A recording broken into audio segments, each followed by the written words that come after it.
হ্যাঁ আমি। সমস্যা কি তোমার?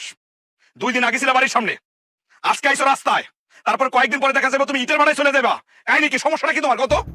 আমি তো রাস্তায় এসে নিজেকে সেফ ফিল করতেছি না। ওমা, তাহলে কি আমার আব্বা তোমার খেয়ে ফেলাইছে? তুমি তো জলজন্ত একটা মানুষ দাঁড়ায় আছো, তোমার সমস্যা তো আমি দেখতেছি না। আস্তে কথা বলো। তোমার আব্বা একটা মেয়ে নিয়ে আসতে পারে। মানে? মানে তোমার আব্বার রুমে একটা মেয়ে নিয়ে আসছে সে।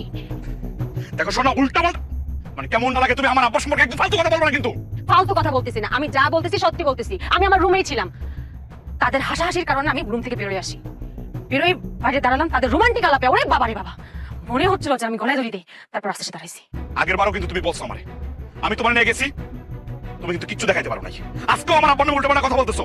এবারও যদি কোনো প্রমাণ দেখাইতে না পারো, তাহলে আগের বার আর এইবার এই 2বার মিলে তোমার উপরে কি করবো আমি। যা করবা করো, তুমি আগে চলো, তোমাকে আজকে চাক্ষুষ দেখাবো। আসো। কেমনটা লাগে